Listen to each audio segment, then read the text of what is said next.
Allô tout le monde, comment allez-vous? Aujourd'hui, je vais vous présenter des shonen et des seinen que j'aime beaucoup et que je pense que vous devriez lire. Si vous êtes un peu dans cette période de sécheresse, où il n'y a plus rien à lire, il n'y a plus rien d'intéressant.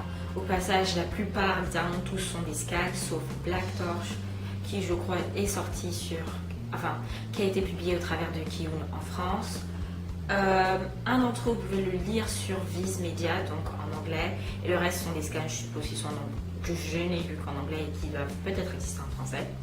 Vous devez voir, au pire, vous faites vos cours d'anglais, hein. Une pierre, vous tuez deux oiseaux d'un coup. Le premier manga dont je vais vous parler, c'est Jujutsu Kaisen. Pourquoi? Parce que c'est un peu genre ninja, mais c'est très intéressant. Le dessin est, comment on peut dire ça? Le dessin est très expressif. Il y a bon, je ne vais pas dire la nonchalance, après peut-être que j'oublie mon français, mais je trouve qu'il est assez léger tout en étant très expressif, vous voyez ce que je veux dire. Il n'est pas dans de l'expression et dans... Il n'est pas dans de l'expression comme Berserk, disons, mais il arrive à partager des sentiments et des émotions.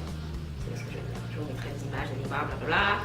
Alors, le personnage principal qui s'appelle Yuji, je oublie son nom de famille et son parent pas très important pour moi pour l'instant en fait, a avalé un des artefacts, un des objets, j'appelle ça objet, qui en fait possède une partie d'un esprit. Ces esprits en fait arrivent à se matérialiser dans notre monde et quand ils sont scellés par des magiciens ou des ninjas, là, ils sont donc scellés dans soit des parties de corps, soit des objets, comme ceci. L'auteur est un nouvel auteur qui s'appelle Akutami Gege. Il est né en 92, donc c'est vraiment quelqu'un qui est à peu près de ma génération, votre génération, je suppose. On verra qui c'est. Et c'est un manga extrêmement intéressant. Je trouve qu'il correspond au code classique, disons, du shonen avec des ninjas et tout, le démon, le pacte. Mais sincèrement, ce qui est vraiment intéressant, c'est que notre personnage principal n'est pas né avec une faculté particulière qui le rend spécial des autres. C'est juste un gars qui a un certain mode de pensée et qui, en le suivant en fait à la lettre, va se retrouver dans une situation extrêmement intéressante. Il va découvrir un tout autre monde qu'il ne connaissait pas et qui était juste en parallèle de lui. Il y a la fille dans le groupe, il y a un autre mec un peu genre mystérieux brun. Ce que j'aime pour l'instant comme... quoi d'autre? Comment un manga que j'aime bien? Comme Black Clover, en fait, il n'y a pas en tout cas de « Ah, mon pote, en fait, c'est un gars que je vais faire tuer » parce que j'en ai marre de ces trucs de Sasuke où les deux frères amis deviennent des nemesis, deviennent des ennemis. J'en ai marre. Personnellement, j'en ai marre. Et je sais que ça n'a pas été créé avec Naruto, ça existait avant Naruto. C'est juste que Naruto a porté ça à un autre niveau. Il y a un tas d'autres mangas qui ont suivi et qui ont foiré parce qu'en fait, ça ne fonctionne pas. Ça n'a fonctionné que pour Naruto. Et encore, ça fonctionne à deux. Mais en fait, ça ne donnait pas sur Naruto, donc on retourne aux autres mangas. Le second manga que je vais vous présenter, toujours dans le monde des ninjas, s'appelle Jigoku Raku. Jigoku Raku. Jigo, on se souvient de ça dans Jigo, je sais plus trop quoi, là, la fille de l'enfer, et Raku dans, disons, le drama Raku. Si vous l'avez vu, il est super intéressant, je vous le recommande sincèrement. Écrit par Kaku Yuji, le personnage principal s'appelle Gamimaru. C'est un ninja qui n'a pas du tout de cœur, qui a été tué, il était dans la fameuse province Iga que vous allez retrouver dans tous les mangas qui vous parlent de ninja, en tout cas japonais, qui va essayer de parler de ninja d'un point de vue classique. Et Gamimaru, il a eu une enfance terrible, il a été élevé pour être un assassin, il a tué un tas de gens, il a trouvé l'amour. Et en fait, il se retrouve dans une île pour pouvoir aider l'empereur ou le shogun, j'ai oublié son nom, à pouvoir avoir l'élixir de vie éternelle. Et en fait, dans cette île, tout va être fucked up. Je le rappelle, c'est pas vrai. Dans cette île, tout va partir en couille. Tout va partir en couille d'éléphant dans cette île.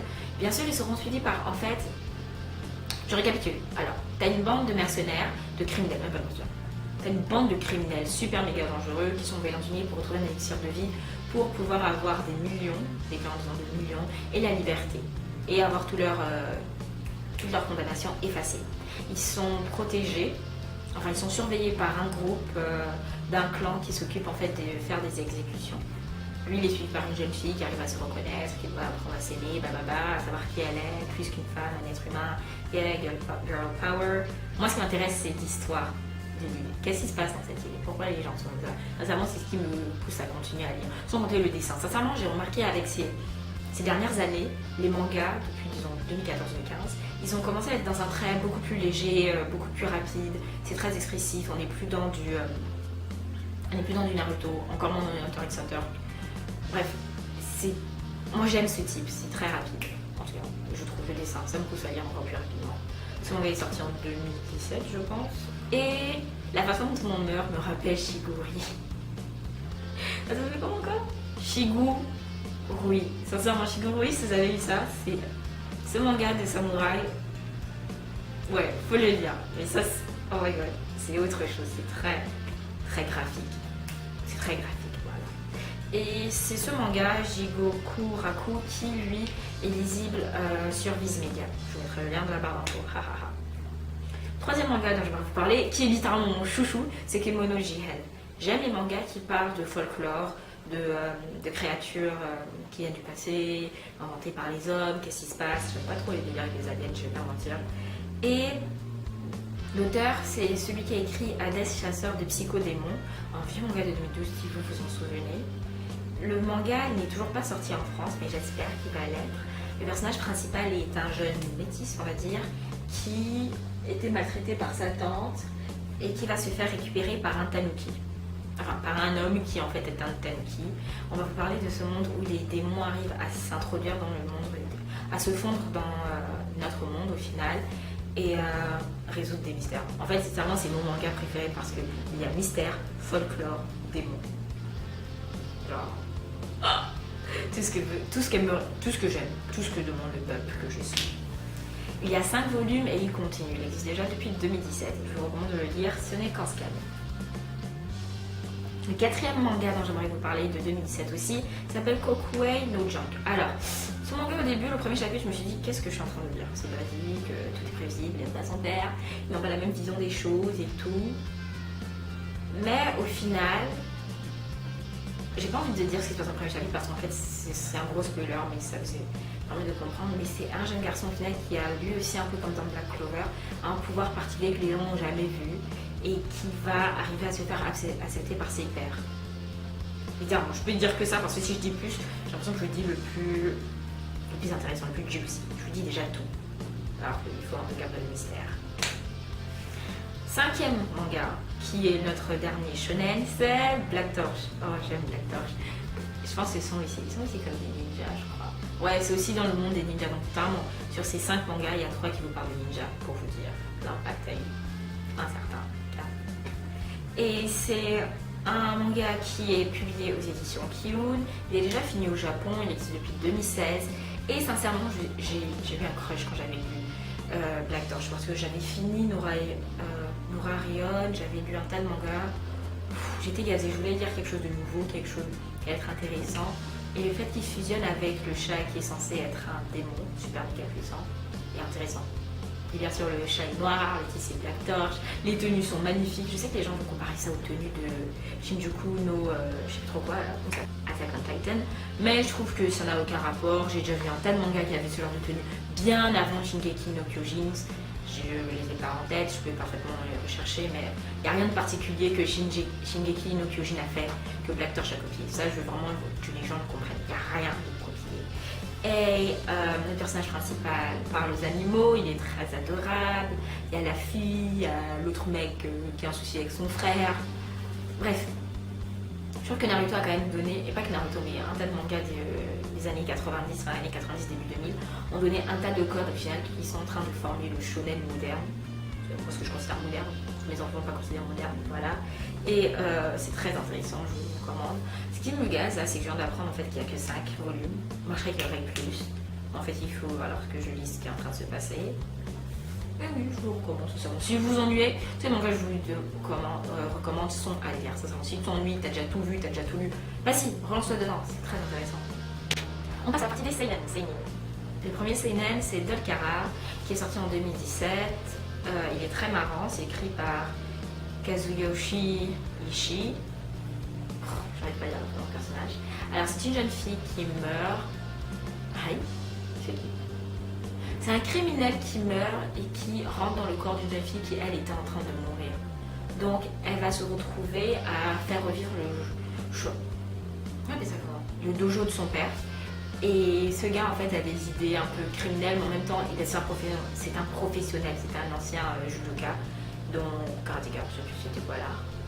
Et ils vont pouvoir en fait monter. Ce que j'aime dedans, c'est que ce qui a l'air. Ce que j'aime dedans, c'est qu'un personnage a l'air d'être A, mais en fait il va se retrouver être B. Il a l'air d'être B, il va se retrouver être un A. Vous allez voir ce que je veux dire si vous lisez le manga.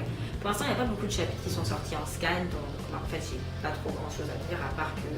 Bon, les dessins, c'est un peu comme les dessins de Shoujo de 2014, il n'y a rien d'intéressant. Il y a une petite fée là où je sais pas quoi, un délire du genre. En fait, c'est un bon trip. Ce manga est un bon trip, je vous le recommande. Dolkara. Le dernier seinen, c'est Sekisai Inko, que j'aime vraiment. Le dessin est un peu psychédélique. S'il y avait des couleurs, sincèrement, ça aurait été magnifique. Si vous voyez les covers des mangas, c'est très beau. Il y a aussi 5 volumes, je pense. Il y a 5 volumes et je pense pas qu'il... Elle a fini? Ok.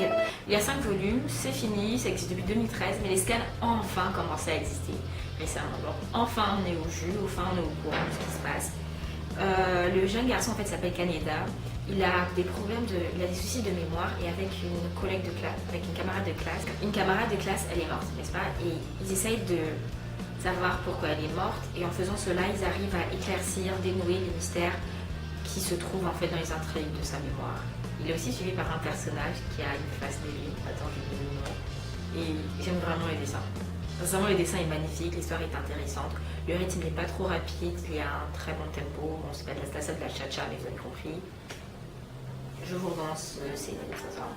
Je ne peux pas vous donner plus envie de le lire parce que je ne peux pas directement vous dire, mais il s'appelle Kaneda et d'autres personnes l'appellent Seven. Donc on va voir. Est-ce que Seven c'est en mode 7 le chiffre de l'homme? C'est quoi le délire? Moi j'aime et je l'attends avec impatience chaque chapitre. Chacun des mangas que je vous ai présentés, je l'attends avec impatience. Et si vous avez aimé cette vidéo, vous pouvez mettre un pouce en l'air, abonnez-vous, commentez. Est-ce que vous avez déjà lu un de ces scans en fait? Est-ce que vous avez déjà lu un de ces mangas? Est-ce que vous aimeriez lire? Un fils.